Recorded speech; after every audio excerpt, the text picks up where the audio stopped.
Hello dear student, क्या हाल चाल है आपके। आई होप बहुत अच्छे होंगे और बहुत अच्छे कर भी रहे होंगे। हम लोगों ने चैप्टर नंबर 1 कंप्लीट कर लिया जिसका नाम था इलेक्ट्रिक चार्ज एंड फील्ड। तो हम लोगों ने उसमें बहुत सारी चीजें सीखी है, जैसे इलेक्ट्रिक फील्ड क्या होती है, इलेक्ट्रिक फील्ड किसी पॉइंट पर कैसे निकालते हैं, और उसके सीट के कारण, डिस्क के कारण और लाइन चार्जेस के कारण इलेक्ट्रिक फील्ड किस तरीके से निकाला जाता है। लास्ट चैप्टर और इस चैप्टर में कुछ ना कुछ कनेक्टिविटी बनेगी और बहुत सारा कॉन्सेप्ट जो है इस चैप्टर में हम लोग पढ़ने वाले हैं। बहुत सारा कॉन्सेप्ट क्या पढ़ने वाले, इस चैप्टर में पढ़ने वाले हैं। तो हम लोग पिछले चैप्टर और इस चैप्टर को दोनों को मिलाकर अक्सर बोला जाता है इलेक्ट्रोस्टैटिक, लेकिन एनसीईआरटी दोनों चैप्टर को अलग अलग रखती है। फर्स्ट चैप्टर जो हमने फील्ड और उसके चार्जेस की स्टडीज किया, इस चैप्टर में उसी का एप्लीकेशन आ जाएगा और इसमें एप्लीकेशन का नाम क्या हो जाएगा, पोटेंशियल एनर्जी और कैपेसिटर। तो हम लोग स्टार्ट करते हैं। तो आज के लिए इस चैप्टर में क्या क्या हम लोग मेनू लेकर आए हैं, तो आज हम लोग पढ़ने वाले हैं क्या, इलेक्ट्रोस्टैटिक पोटेंशियल एंड कैपेसिटेंस के अंदर में पोटेंशियल एनर्जी। तो हम लोग पोटेंशियल एनर्जी पढ़ेंगे और इसमें से बहुत बढ़िया सवाल जो आपको नीट एंड जेई में आ चुके हैं। तो लेक्चर को स्टार्ट करने से पहले हम इसको हटाते हैं।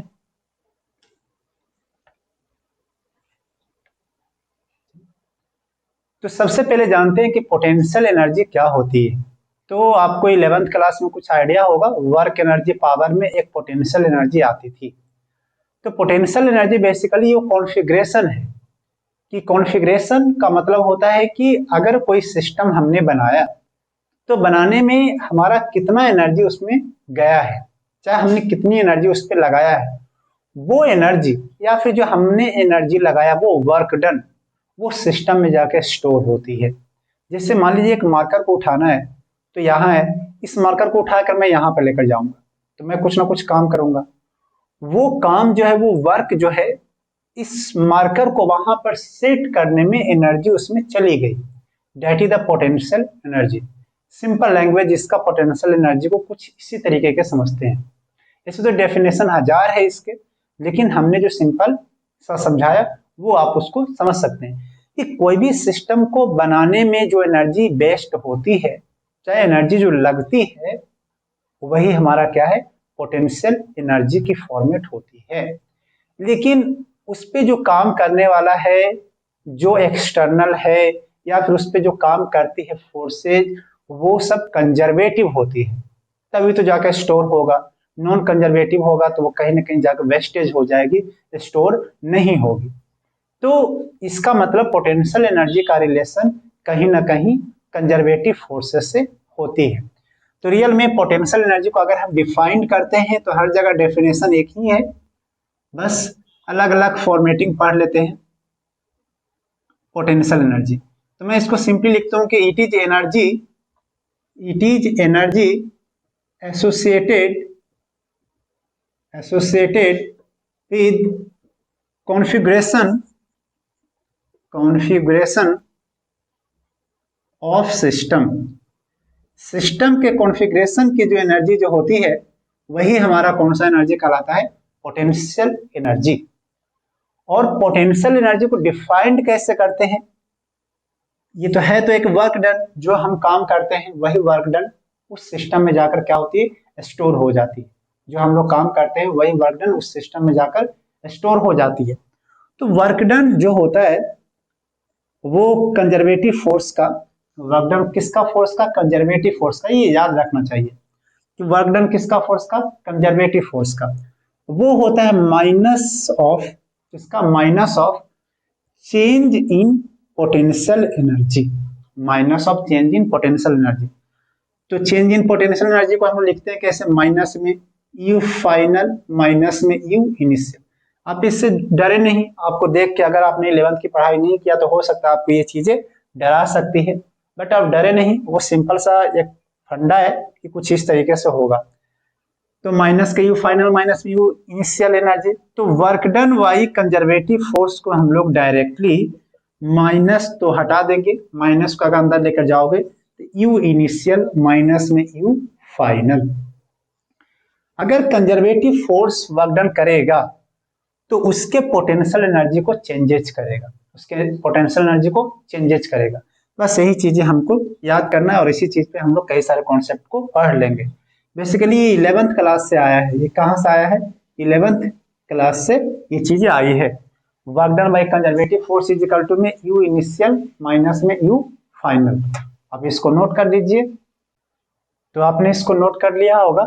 तो देखो ये U जो है पोटेंशियल एनर्जी को सिंबल आप कह सकते हैं कि इसको रिप्रेजेंट करने का तरीका होता है कि U क्या होता है, सिंबल है। इसके अंदर में जाओगे पोटेंशियल एनर्जी कंजर्वेटिव फोर्स का ये कैसे हो रहा है, तो ये बिल्कुल लॉन्ग कहानी है, लॉन्ग स्टोरी है। अब बस इतना समझ लीजिए कि work done by conservative force जो होता है चेंज इन पोटेंशियल एनर्जी के बराबर होता है, minus of change in potential energy.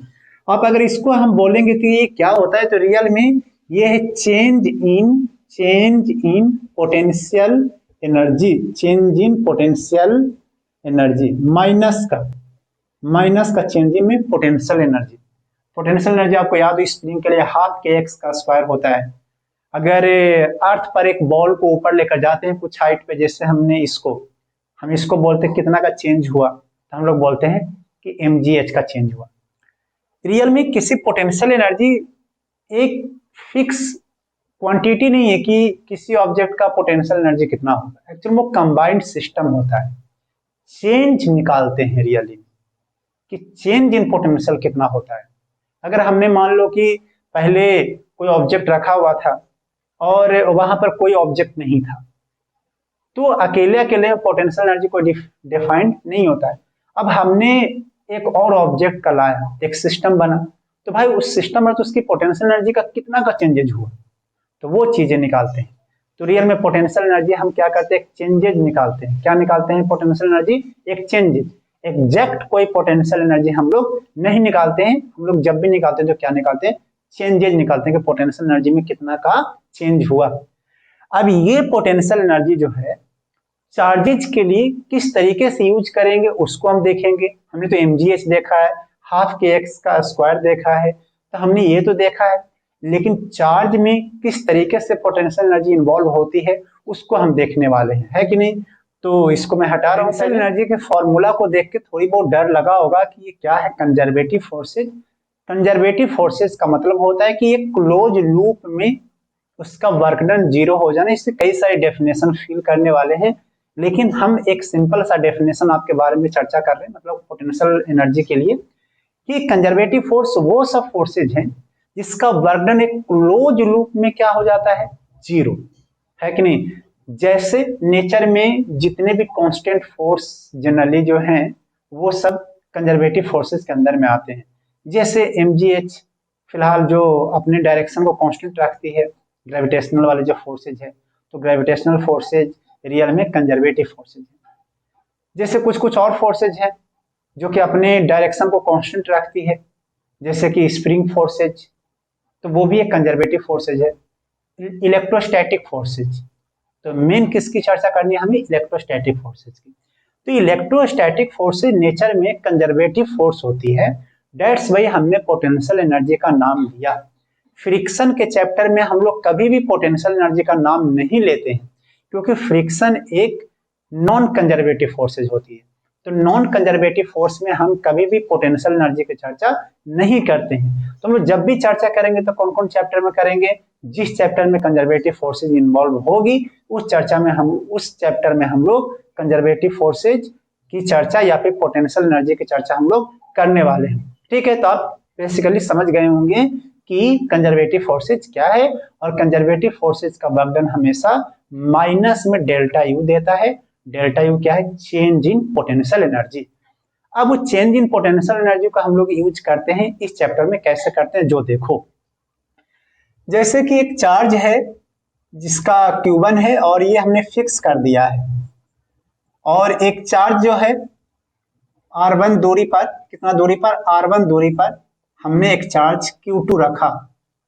अब बताओ कि इसको नॉट फिक्स है, ये नॉट फिक्स है, तो क्या होगा। हम डेरिवेशंस के लिए हम दोनों पॉजिटिव चार्जेस ले रहे हैं, तो Q2 किधर जाएगा, राइट साइड में जाने लग जाएगा। क्यों जाएगा, क्योंकि ये Q1 उस पर फोर्स लगाएगा, Q1 उस पर फोर्स लगाएगा।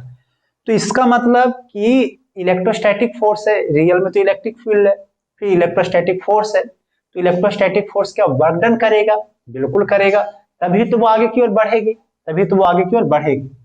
अब ऐसा मानिए कि जैसे कि यहां से r1 दूरी से उसको जाना है कहीं r2 दूरी पर। कितना दूरी पर जाना है? r2 दूरी पर जाना है। कितना दूरी पर जाना है? r2 दूरी पर, यहां पर तक। अगर वो r2 दूरी पर जाएगा तो बीच में देखोगे तो r1 वेरिज करेगा, r1 से लेकर r2 तक वेरिज करेगा, क्योंकि पहले r1 था बाद में r2 था, बीच में 1.5 r1 भी हो सकता है, कुछ भी हो सकता है कि नहीं, r1 से ज्यादा होगा, ऑब्वियस बात है। तो क्या डिस्टेंस से चेंज करेंगे? अगर डिस्टेंस से चेंज करेंगे तो क्या फोर्स भी चेंज करने वाले हैं? डिस्टेंस से चेंज करेंगे तो ऑब्वियस बात है कि फोर्स भी चेंज करेंगे। ठीक है सर, फोर्स तो चेंज करेंगे, ठीक है, ओके। मैं ऐसा मानता हूं कि चार्जेस जब इधर जाने लगा तो छोड़ दोगे, अगर छोड़ दोगे तो बहुत स्पीड में जाएगा, बहुत स्पीड में जाएगा। तो हमें क्या करना है कि उसे छोड़ना नहीं है। जैसे मान लीजिए कि मैं इधर से धक्का दे रहा हूं इस चार्ज को, इस मार्कर को चार्ज मान लो, मैं इधर से धक्का दे रहा हूं 10 न्यूटन का। तो अगर मैंने इधर में कोई भी फोर्स नहीं लगाया तो ये बहुत स्पीड में निकल देगा आगे की ओर, बहुत स्पीड में आगे की ओर निकल देगा। लेकिन कहा जाता है कि पोटेंशियल एनर्जी जब डिफाइन होती है कि work done by conservative force, work done by conservative force is equal to minus में डेल्टा यू, तो इसमें कोई दूसरी एनर्जी इन्वॉल्व नहीं होती है, इसमें कोई दूसरी एनर्जी इन्वॉल्व नहीं होती, जैसे काइनेटिक एनर्जी है कि नहीं, जैसे कि काइनेटिक एनर्जी, इसमें कोई मोशन नहीं होगा। जब ये पोटेंशियल एनर्जी जब डिफाइन होती है, मोशन वाला नहीं है।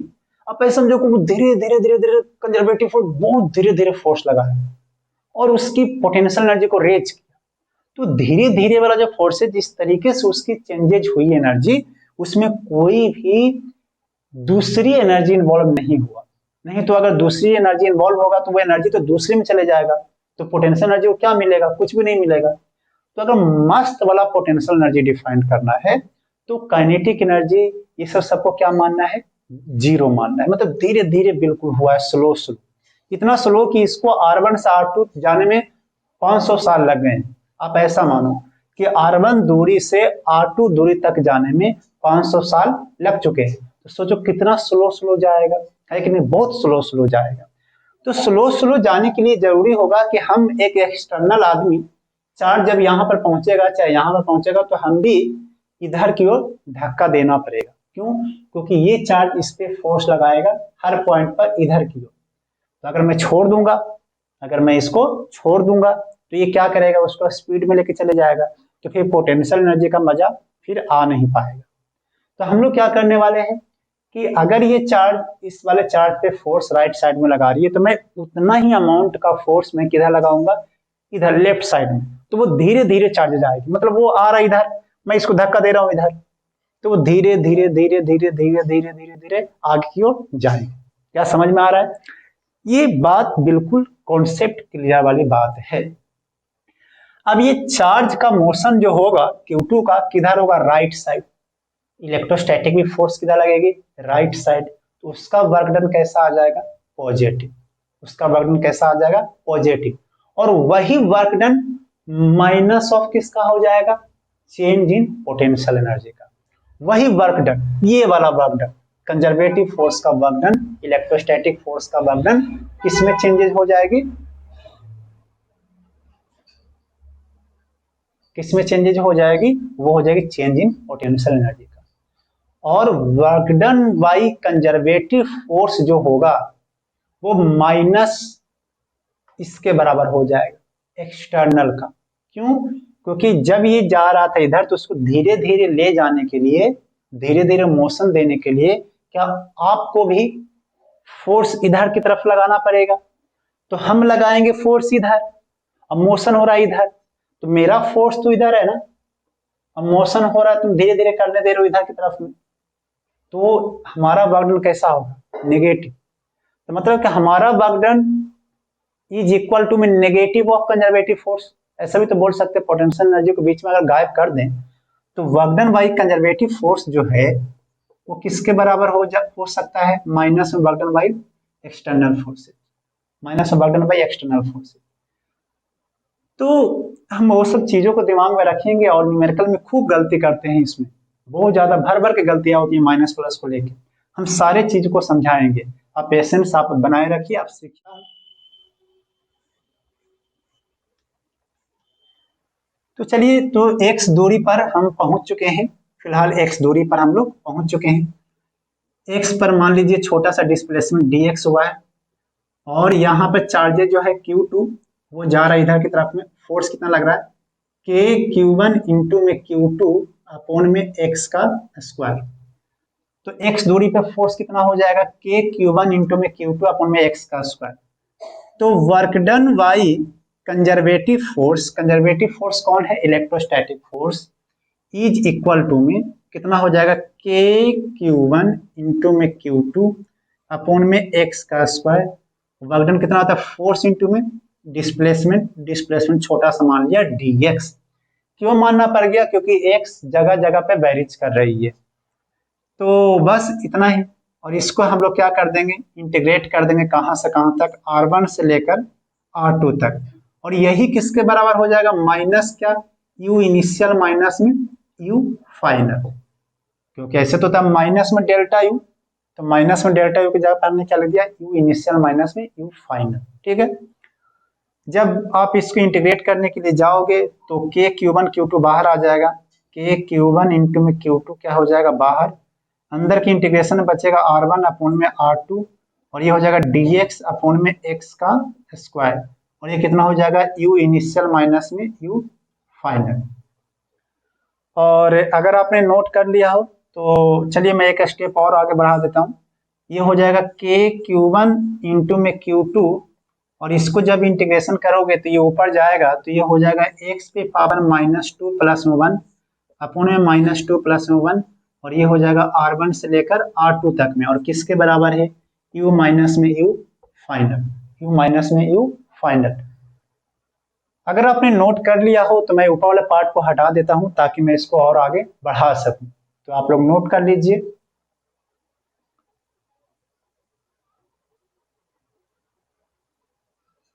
लेकिन ये ध्यान रहे कि ये वर्क डन है, रियल में पोटेंशियल एनर्जी का जो चेंजेस निकल वो वर्क डन है। किसका वर्क डन है? ये है कंजर्वेटिव फोर्स का। तो रियल में ये वर्क डन किसका निकाल रहा है? कंजर्वेटिव फोर्सेस का। तो u इनिशियल माइनस में u फाइनल और k Q1 इंटू में Q2, आप भी कर सकते हैं इसको, k Q1 इंटू में Q2, sorry k Q1 into में Q2 बस।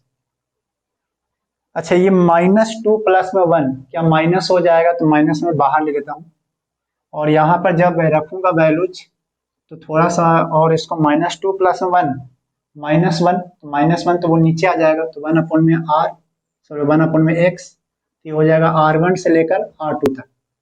अगर और इसको देखेंगे तो k Q1 इंटू में Q2 माइनस रह जाएगा, और ये हो जाएगा 1 अपॉन में R2 माइनस 1 अपॉन में R1।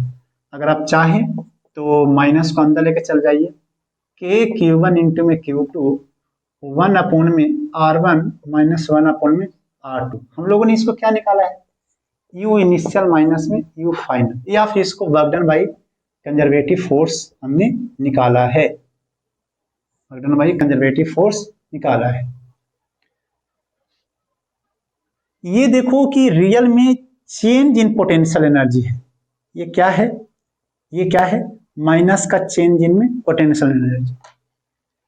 पोटेंशियल एनर्जी मैंने नहीं निकाला है, रियल में पोटेंशियल एनर्जी होता ही नहीं है वर्ड। अगर कहीं बोलते हैं कि पोटेंशियल एनर्जी निकाल रहा हूं तो वो वर्ड कहीं ना कहीं गलत होता है, लेकिन उसका मीनिंग कुछ और होता है। तो रियल में माइनस का चेंज इन पोटेंशियल एनर्जी निकला है। सिर्फ पोटेंशियल एनर्जी नहीं निकाल सकते हैं, जब भी निकालते हैं तो क्या निकालते हैं हम लोग? Change in potential energy. Minus क्यों आ रहा है तुमको समझ में आ रहा होगा, work done by conservative force है, तो माइनस तो मैंने ऐसे लिख दिया फिलहाल के लिए।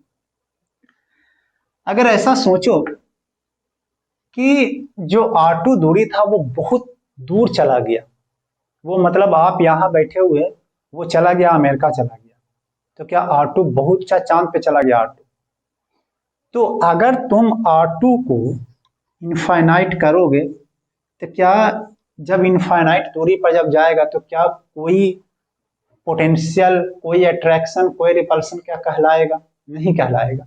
तो उस समय यू फाइनल को क्या मानना पड़ जाएगा हमें? 0।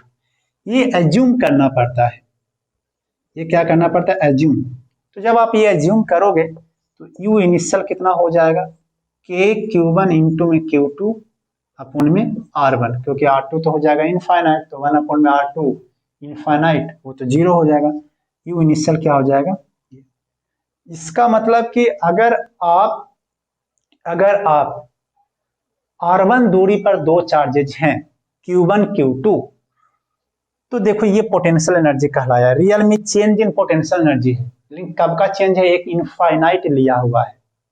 तो सवाल में बोलते नहीं पोटेंशियल एनर्जी, बोलता है पोटेंशियल एनर्जी ऑफ सिस्टम निकालो, तो ये कहलाता है पोटेंशियल एनर्जी ऑफ सिस्टम।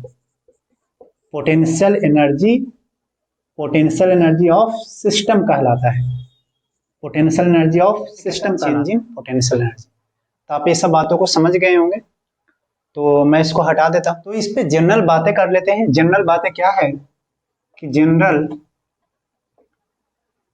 कि अगर कोई चार्ज Q1 है और Q2 है और यहाँ पर R दूरी पर, R1 की जगह पे हम जनरल फॉर्मूला निकाल रहे हैं, तो R दूरी पर है तो जनरल बातें कर लेते हैं। तो यहाँ पे पोटेंशियल एनर्जी जो हो जाएगा वो कितना हो जाएगा? के Q1 इंटू में Q2 अपॉन में R का।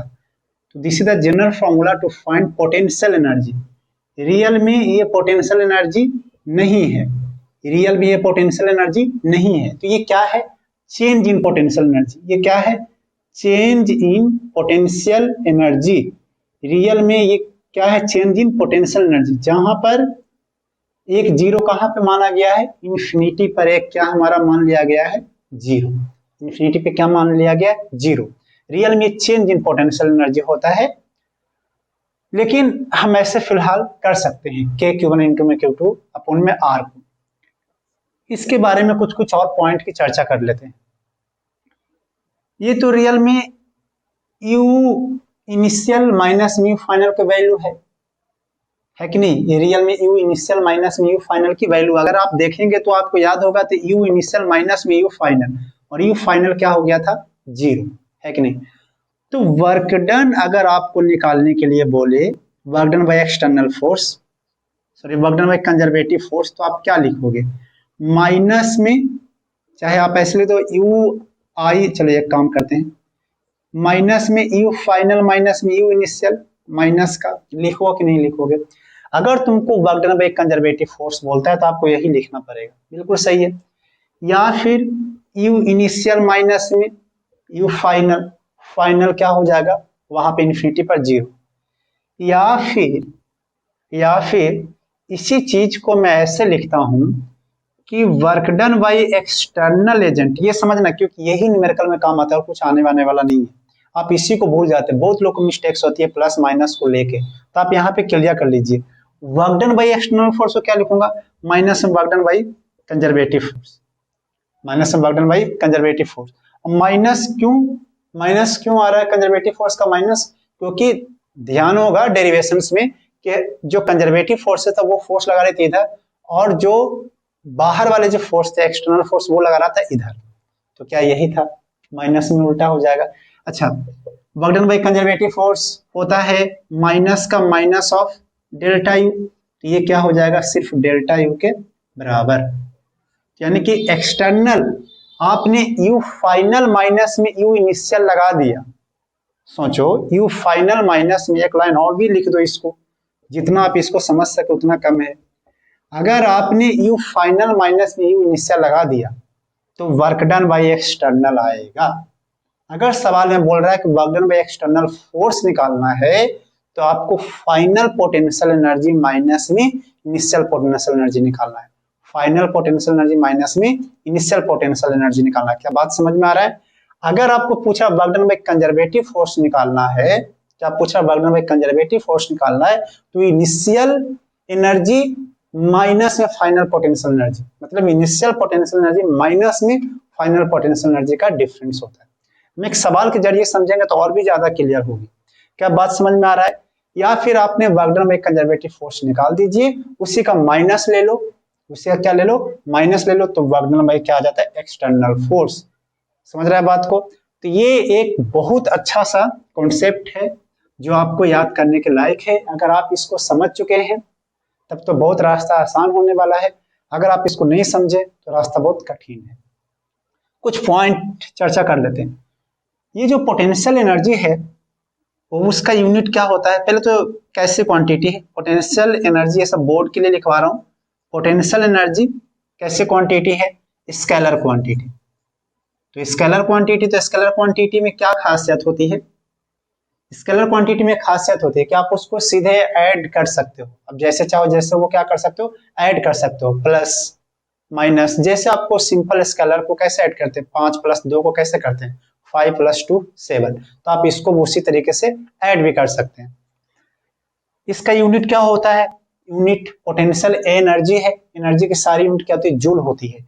तो यूनिट क्या हो जाएंगे, यूनिट हो जाएंगे एनर्जी, सॉरी जूल, क्या हो जाएगा, जूल। डायमेंशनल क्या होगा, डायमेंशनल फॉर्मूला पोटेंशियल एनर्जी का आपको खुद करने, ml² T-2 आता है। कैसे आता है आप थोड़ी सी करने की कोशिश करो।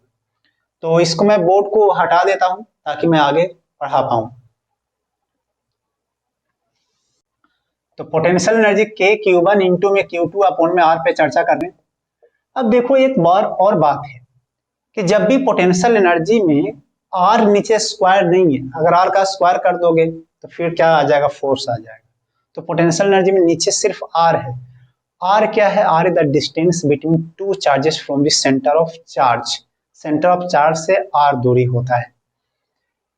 Q1 एंड Q2 को, Q1 and Q2 kept with sign. अगर आपके पास पॉजिटिव चार्ज है तो प्लस प्लस रख दोगे, अगर नेगेटिव चार्ज है तो माइनस भी रख दोगे, है कि नहीं? अगर एक नेगेटिव एक पॉजिटिव है तो एक नेगेटिव एक पॉजिटिव रखोगे, दोनों नेगेटिव है तो दोनों के दोनों नेगेटिव रख देंगे। समझ रहे हो ना, साइन के साथ रखना है। और क्या क्या बातें हो सकती हैं, देखो अगर हम एक चार्ज लेते हैं, मैं ऐसे बोलता हूं कि K(Q1) × में Q2 में R का जो स्क्वायर है, तो क्या potential energy two charge system, ये किसका है, ये क्या कहलाता है, potential energy of two charge system, potential energy of two charge system कहलाता है। कहा जाता है क्या ये ऑलवेज इंक्रीज कर सकता है, क्या ऑलवेज इंक्रीज करेगा? ऐसे मैं पूछता हूँ, छोड़ो कि अगर मैं R को बढ़ाऊं, इंक्रीज करूं, तो पोटेंशियल एनर्जी क्या ऑलवेज डिक्रीज करेगा? अभी तो फॉर्मूले से क्या लग रहा है कि R को बढ़ाओगे सर, R को बढ़ाओगे तो ये बढ़ेगा, तो पोटेंशियल एनर्जी डिक्रीज करेगा, यही लग रहा है। लेकिन ये ऑलवेज ट्रू नहीं है, क्यों? क्योंकि अगर एक प्लस हुआ और एक माइनस हो गया तो R को बढ़ाओ तो क्या होगा, पोटेंशियल एनर्जी बढ़ने लग जाएगी। देखो कैसे, समझाता हूं। इफ टू पॉजिटिव चार्ज लिया है, if two positive charge consider किया है, तो अगर एक पॉजिटिव चार्ज कंसीडर किया हूं तो यहाँ पर Q1 और यहाँ पर Q2 दोनों के दोनों पॉजिटिव है, R दूरी है। या फिर आप ऐसे करो कि दोनों के दोनों नेगेटिव ले लो, -Q1 माइनस में Q1, और ये R दूरी है, सॉरी Q2 R दूरी है। अब पोटेंशियल एनर्जी क्या लिखोगे इसके लिए, K(Q1 × में Q2 में R का स्क्वायर, और अगर आप इसको लोगे -Q1 और -Q2 तो वो भी माइनस माइनस प्लस हो जाएगा, तो दोनों तो एक ही आने वाला है, तो मैं एक ही का करता हूं। अगर आप R को इंक्रीज करो तो R को इंक्रीज करोगे तो पोटेंशियल एनर्जी क्या करेगा, डिक्रीज करेगा। पोटेंशियल एनर्जी क्या करेगा, डिक्रीज करेगा। ये बात समझ में आया कि नहीं आया, कि अगर तुम R को इंक्रीज करो तो पोटेंशियल एनर्जी डिक्रीज करेगा, क्योंकि नीचे वैल्यू ज्यादा होगी, समथिंग डिवाइडेड बाय में ज्यादा वैल्यू, वो तो डिक्रीज ही करेगी, है कि नहीं? अब दूसरे केसेज में ले रहा हूं, यहाँ पे हटा दे रहा हूं, और दूसरे केसेज में कंसीडर कर दे रहा हूं कि अगर टू अनलाइक चार्ज लेते हो, टू अनलाइक चार्ज लेते हो, टू अनलाइक चार्ज, तो टू अनलाइक चार्ज लोगे तो एक वही होगा कि माइनस में Q1 होगा और दूसरा एक में प्लस में Q2 होगा, या फिर आप इसको इधर ले लो या फिर इधर ले लो, और R दूरी है तो पोटेंशियल एनर्जी जो होगा वो तो होगा नेगेटिव। एक बात तो पक्का है, नेगेटिव पोटेंशियल एनर्जी का मतलब क्या होता है? नेगेटिव पोटेंशियल एनर्जी का मतलब होता है कि वो एक दूसरे से पास बंधे हुए हैं। नेगेटिव पोटेंशियल एनर्जी का मतलब क्या होता है? एक दूसरे को बंधे हुए हैं। अब ग्रेविटेशन में याद करो, माइनस में जी एम, याद है माइनस में जी एम वन इंटू में M2 अपॉन में R, तो नेगेटिव पोटेंशियल एनर्जी का मतलब होता है कि बंध जाना। आप केमिस्ट्री में पढ़े होंगे पोटेंशियल एनर्जी, वो जो चार्जेज इलेक्ट्रॉन घूमती है ऑर्बिट में बोर्स एटॉमिक मॉडल में, तो पोटेंशियल एनर्जी नेगेटिव ही आता है, माइनस में 13.6 कुछ आता है ना। तो नेगेटिव क्यों होता है? तो नेगेटिव का मतलब होता है कि वो सिस्टम से बंध जाना। तो ये बंधा हुआ है, बात सही भी है, बंधा हुआ है। अब तुम अगर आप इसको, पिछले वाले में बिल्कुल गलत लिख दिया था ना, सॉरी, आर होगा है ना, तो के Q1 इंटू में Q2 अपॉन में R।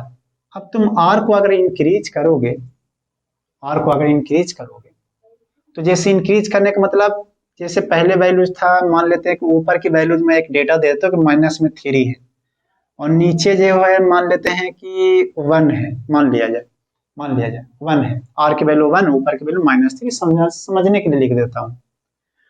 तो पहली बार कितना आएगा? -3।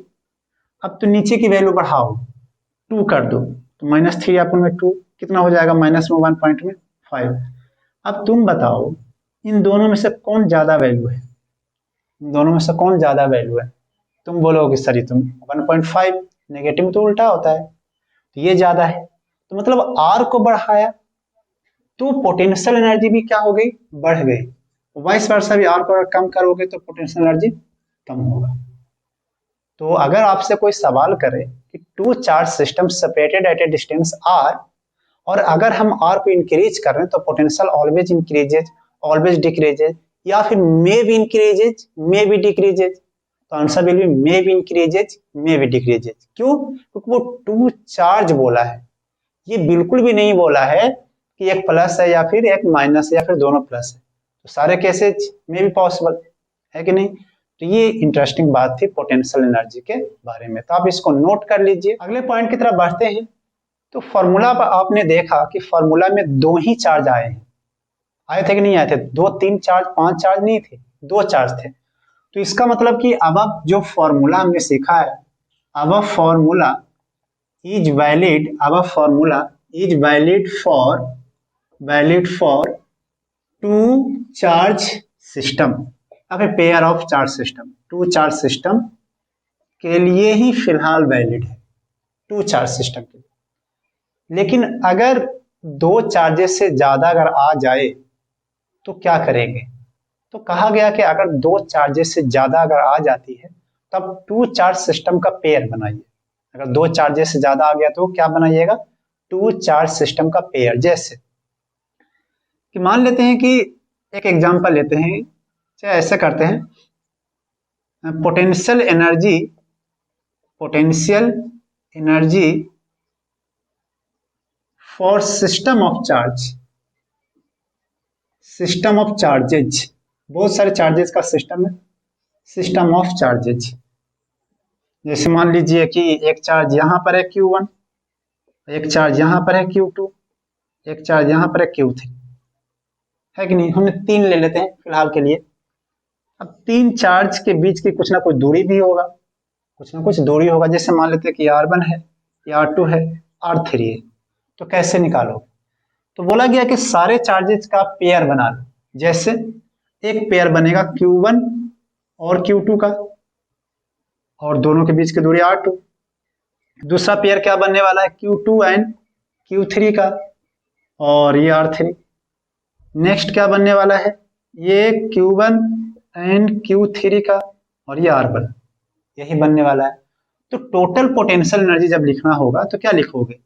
के Q1 इंटू में Q2 अपॉन में जो भी रहे, R2 है तो R2 लिखेंगे, अगर R1 होगा तो R1 लिखेंगे, प्लस में के Q1 इंटू में Q2, Q1 इंटू में Q2 अपोन में R3, सॉरी कहाँ गया Q1 इंटू में Q2, ये तो लिख लिया, Q1 इंटू में Q3 लिख लो, है कि नहीं। Q1 इंटू में Q3 क्या होगा R1, और कौन बच गया पेयर, एक ये पेयर बच गया, ये हो जाएगा Q2 इंटू में Q3 अपोन में R3, और सबको आप क्या कर दो, ऐड कर दो, सबको क्या कर दो, ऐड कर दो। बहुत सिंपल है, कॉम्बिनेशन अगर आ जाए तो सबको पेयर बना बनाकर ऐड कर दीजिए, अगर दो है तो फिर तो कोई टेंशन ही नहीं है, तो है ना आसानी सब। तो पोटेंशियल एनर्जी किसी सिस्टम को ऐसे ही लिखा जाता है, एक सिस्टम में जैसे क्यूब आ गया, क्यूब पे सारे कॉर्नर पे चार्जेज आपको दे दिए, तो कैसे लिखोगे, तो सबका पेयर बनाओ, लेकिन एक ही पेयर रह गया तो काम समाप्त हो जाएगा, मिस्टेक्स हो जाए, गलत हो जाए, तो सॉरी, क्या मैं इसको हटा दूं, हटा देता हूं, ठीक है।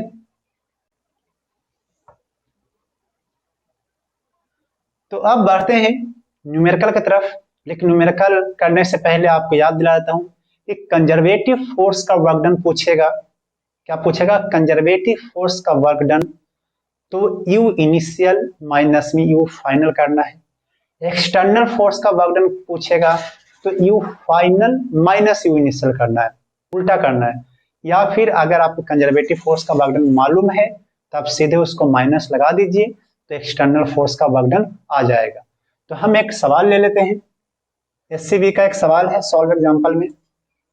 सॉल्व एग्जांपल में क्या बोला है, मैं सवाल आपको बोर्ड पर आपको लिख देता हूं, या फिर आपको बोर्ड पर दिखाई, बोर्ड पर एक सवाल दिख रहा होगा, 3 particle each having a charge of 10 microcoulomb are placed at the vertex of equilateral triangle of side 10 centimeter.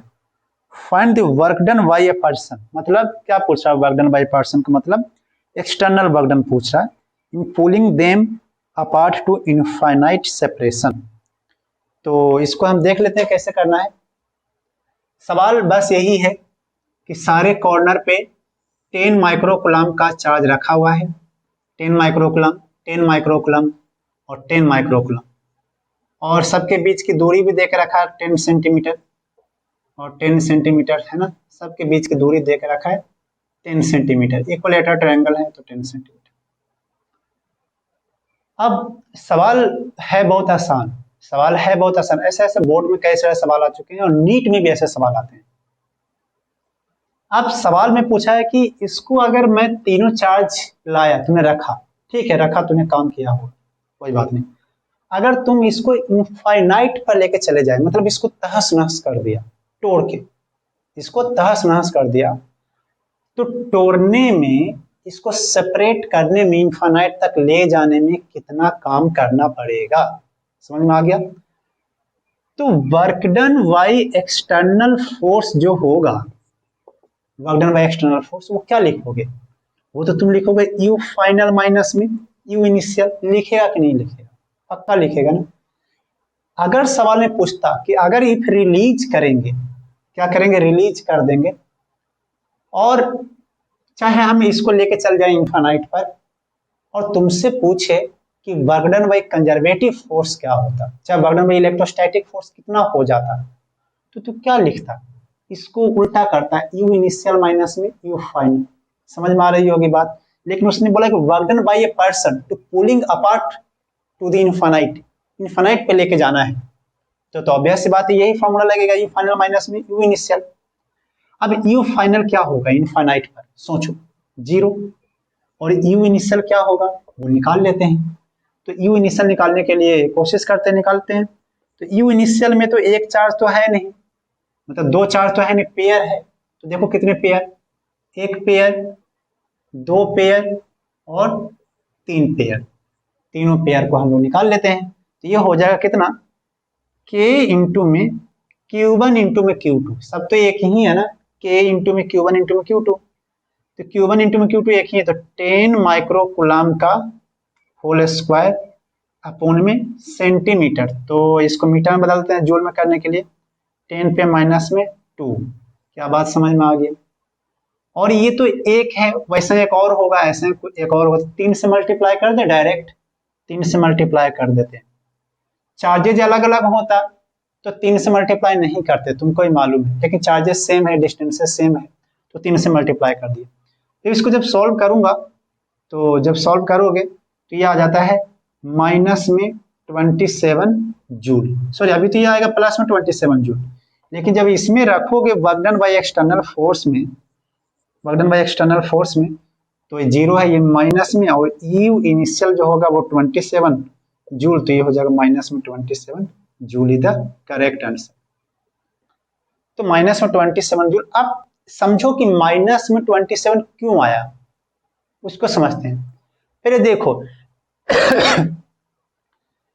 पहले कुछ ना कुछ पोटेंशियल एनर्जी थी, समझो क्यों माइनस आता, फील करो। तो पहले पोटेंशियल एनर्जी थी कुछ ना कुछ, ठीक है थी, लेकिन तुमने क्या किया, उसकी पोटेंशियल एनर्जी को कम कर दिया, है कि नहीं। जैसे तुम्हारे पास 10 रुपया था और मैं गया तुमसे बातें करके तुम्हारे पॉकेट में कर दिया 3 रुपया कर दिया, तो मैंने तुमको दिया कि तुमसे ले लिया, क्या बोलोगे एनर्जी के बारे में। तुम्हारे पॉकेट में 10 रुपया था शुरू में, जैसे इसके पास शुरू में कुछ था 27 जूल था, और बाद में तेरे पॉकेट में मैंने 2 रुपया कर दिया, तो मैंने तुमको दिया या फिर तुमसे ले लिया। मैंने तुमसे एनर्जी ले लिया ना, तो मैंने तो माइनस वर्क डन कर लिया ना, मैंने तुमको दिया कहाँ, वर्क डन वाई एक्सटर्नल हो जाता, तुम्हारी एनर्जी बढ़ती तब तो प्लस हो जाता, लेकिन तुम्हारी एनर्जी कम हो गई है तो वो तो मैंने तुमसे खींच लिया, तो मैंने -8 का वर्क डन किया। -8 का मतलब तूने एनर्जी लिया है, सिस्टम से ले लिया तूने एनर्जी, एनर्जी को दी मतलब सिस्टम को तूने दिया नहीं। 27 जूल था शुरू में, इनिशियल निकाला ना 27 जूल, ये अब बाद में तूने उसको जीरो कर दिया, तो साला जो उसके पास बच रहा था तूने उसको ले लिया। हर बार ये केसेस ऐसा नहीं कि हर बार ऐसा ही हो जाएगा, कुछ और भी चीजें हो सकते हैं। तो पोटेंशियल एनर्जी का फील्ड समझ में आया तुमको कि work done by external agent कैसे काम करती है। तो अगर यही कंजर्वेटिव फोर्स का वर्क डन पूछता, तो कंजर्वेटिव फोर्स का वर्क डन क्या होता है, you initial minus you final. तो इनिशियल तो 27 है, बाद में जीरो हुआ, मतलब 27 का वर्क डन हमने कर दिया। क्या बात है, कुछ आ रही है आइडिया समझ में। ये बिल्कुल बेसिक सा आइडिया है जो आपको फील कर सकते हो। तो आपको याद सिर्फ यही करना, बार बार बोल रहा हूँ, work done by conservative force का मतलब होता है यू इनिशियल माइनस में U final, work done by external force का मतलब होता है यू फाइनल माइनस में यू इनिशियल। बस ये बात को दिमाग में रखो और बाकी कुछ मत रखो, ठीक है। इसको हटा देते हैं, एक और सवाल देख। तो एक सवाल और है, वो सवाल को देखो बोर्ड पे बिल्कुल सिमिलर है, आपको करना है।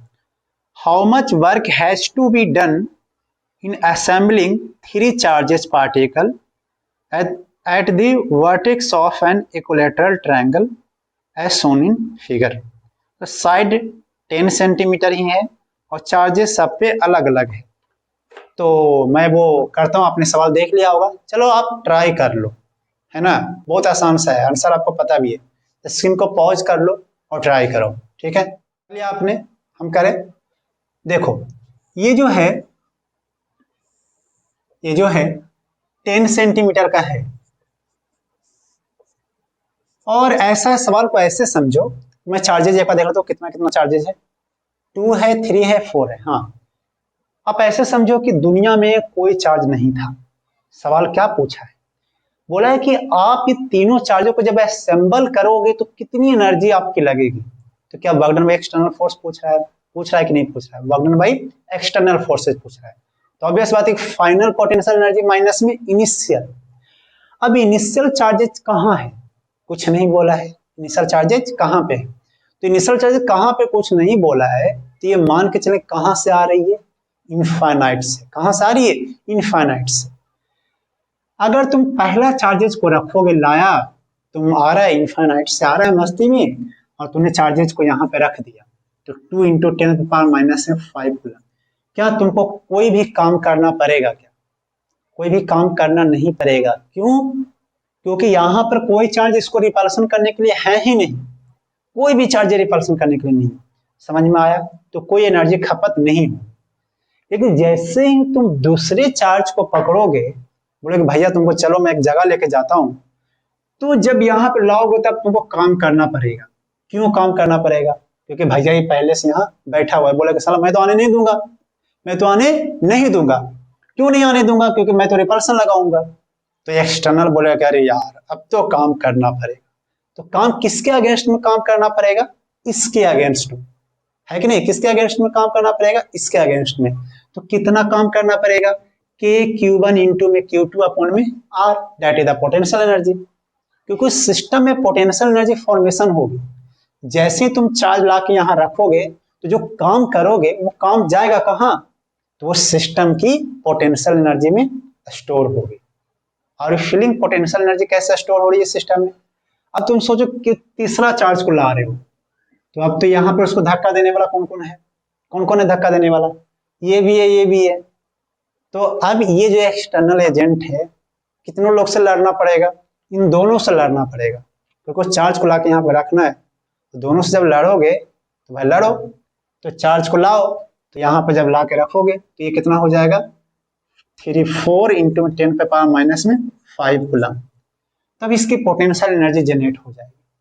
तो work done by external force जब लिखने की बारी जब आएगी, अब क्या लिखोगे? फाइनल पोटेंशियल एनर्जी माइनस में इनिशियल। तो इनिशियल क्या था इस बार? 0। इनिशियल क्या था? 0। क्यों 0 था? क्योंकि इनफाइनाइट से आप चार्जेस को ला रहे हो।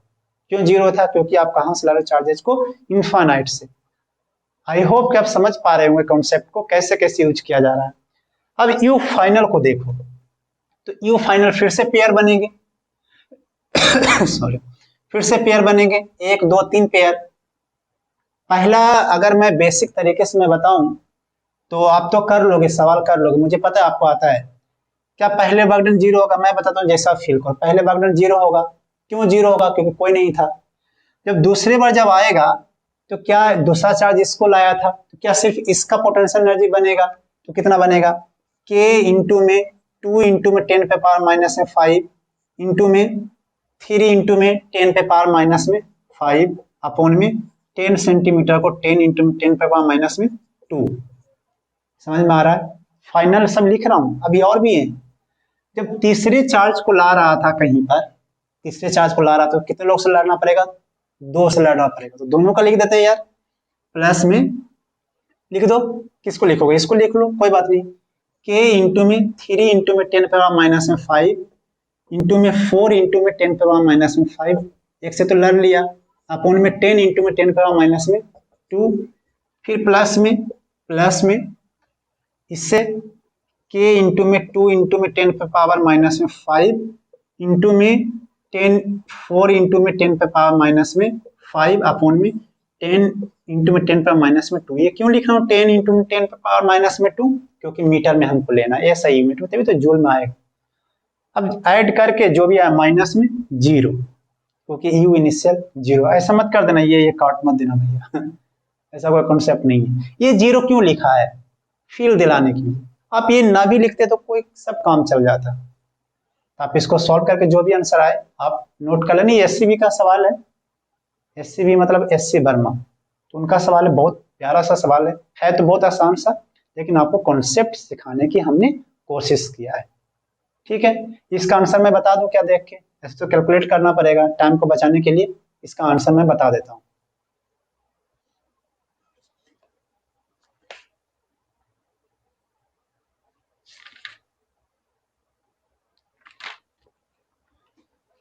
इसका आंसर जो आता है 234 जूल आता है।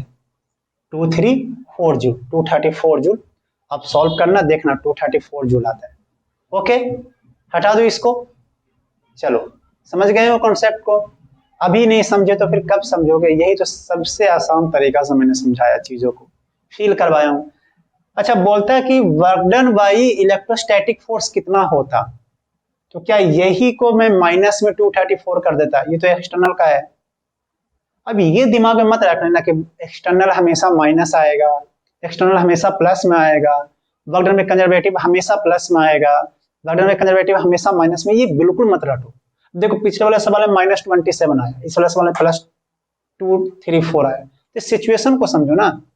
पहले वाले सवाल में जो हमने करवाया था ट्रायंगल बना हुआ था, उसको तोड़ना था, इनफाइनाइट पे लेके जाना था। इस बार ऐसा नहीं करना, घर को जोड़ना था। घर जोड़े हो किसी का तो रिश्ता बनाना था, आप ऐसे समझो। तो लोगों को लाया, बोला कि तुम यहाँ पे बैठो, हम तुमको स्टेबल करेंगे, सिस्टम बनाएंगे। तो सिस्टम बनाया तो इस तरीके से एनर्जी उससे खपत हो गई, है कि नहीं? तुम लोग कुछ काम करते हो या तो एनर्जी खपत होती है कि नहीं? ठीक है, हटा दो इसको। एक सवाल नीट का ले लेते हैं हम लोग। नीट का सवाल ले लेते हैं। कौन सा है सवाल, वो बहुत अच्छा सा आप देखिए कीजिएगा। तो सवाल आपके सामने है, charges plus q and minus q are placed at a point A and B respectively, which are distance 12 apart. Okay, A और बी के बीच में कितना डिस्टेंस है, 12। See the mid point between A and B, the work done in moving charge plus q along the semi circle C R D. इसने क्या बोला है, इसमें बोला था work done in moving a charge. अगर चार्ज मूव के पहले सवाल लिख लेते हैं। ये जो है यहाँ पर ए लिखा हुआ है, यहाँ पे सेंटर पे बी है और यहाँ पर एक सी है और ये दूरी एल है और ये भी दूरी 2l है। तो इसका मतलब ये मिड पॉइंट है और ये एक डी है और ये चार्जेस कितना रखा हुआ है, मैं एक बार देख लेता हूँ चार्जेस क्वेश्चन में कितना लिखा हुआ है। एक लिखा हुआ प्लस क्यू माइनस क्यू और प्लस क्यू, तो यहाँ पे प्लस क्यू है और यहाँ पे माइनस क्यू है। अब सवाल को समझो, बहुत अच्छा सवाल है। क्यू चार्ज को तुम इसको यहां पर लेकर जाओगे, यहां पर लेकर जाओगे, है ना। तो सबसे पहले बात है कि आप यहां पर लेकर तो जाओगे, ठीक है लेकर चले जाना, मैं जबरदस्ती नहीं कर रहा हूं तुमको। तुम इस रास्ते से भी लेकर जाओगे ना, दुनिया के कोई सा भी रास्ते से ऐसे घुमा फिरा के लंदन अमेरिका घूम के, तुम कभी स्कूल गए होगे तो कभी कभी देखा होगा कि नहीं पढ़ने का मन तो घूम घाम के जाते थे। फाइनल तुमके स्कूल में तो पहुंचना था, है कि नहीं। तो रास्ते तमाम सारे हैं जाने का, फाइनल कहाँ पहुंचना उसको, डी पॉइंट पर। तो पोटेंशियल एनर्जी ये बिल्कुल डिपेंड नहीं करता है कि आप किस रास्ते से लेके जा रहे हैं। पोटेंशियल एनर्जी बिल्कुल डिपेंड नहीं करता है कि आप किस रास्ते से लेकर जा रहे हैं। और ये कंजर्वेटिव फोर्सेस की एक और अच्छी सी पहचान भी है, कंजर्वेटिव फोर्सेस की एक अच्छी सी पहचान भी है कि पोटेंशियल एनर्जी या फिर कंजर्वेटिव का वर्क डन पाथ पे डिपेंड नहीं करता है। जैसे इस मार्कर को आप जब उठाओगे यहां से लेकर वहां तक जाओगे तो पोटेंशियल एनर्जी कितना होगा, mgh होगा, है कि नहीं। तो मार्कर को ऐसे ऐसे घुमा के ऐसे ऐसे लेके जाओ ऊपर h तक, तो पोटेंशियल एनर्जी क्या बोलोगे, mgh ही बोलोगे यार। तो पोटेंशियल एनर्जी का जो फंडा है वो कंजर्वेटिव से है और कंजर्वेटिव का वर्क डन पाथ पे डिपेंड नहीं करता है।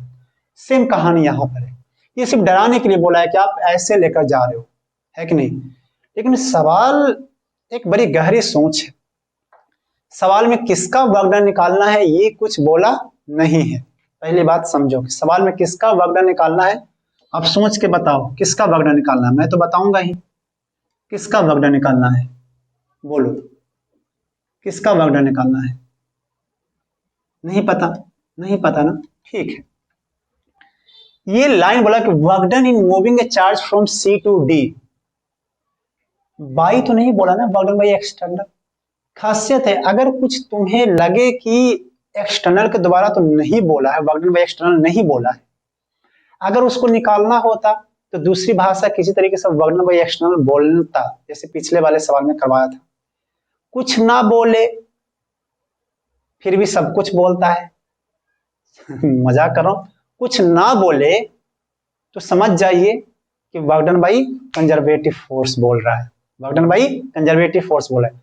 कुछ ना बोले किसके बारे में, एक्सटर्नल के बारे में, तो कौन सा किसके द्वारा वर्क डन निकालना पड़ेगा, work done by conservative force के द्वारा। तो क्या work done by conservative force निकाल सकते हैं, बिल्कुल निकाल सकते हैं। तो work done by conservative force जो होगा कैसे लिखना चाहोगे, you initial potential energy you final. देखो ये सवाल को कुछ और तरीके से भी कर सकते हैं, मैंने पोटेंशियल एनर्जी सिखाया है तो मैं पोटेंशियल एनर्जी बता रहा हूँ, कुछ और भी तरीके इसके निकालने के लिए मैं उस पर चर्चा नहीं कर रहा हूँ। मेरा मकसद है कि इनिशियल पोटेंशियल एनर्जी निकालने का और फाइनल पोटेंशियल एनर्जी निकालने का, माइनस कर दूंगा, है कि नहीं। तो इनिशियल पोटेंशियल एनर्जी निकालोगे तो कितने चार्ज सिस्टम हो गए, 3। पहले चार्ज यहाँ था तो आप इसका निकालेंगे, 1 चार्ज सिस्टम, 2 चार्ज सिस्टम और एक पूरे के पूरे 3 चार्ज सिस्टम।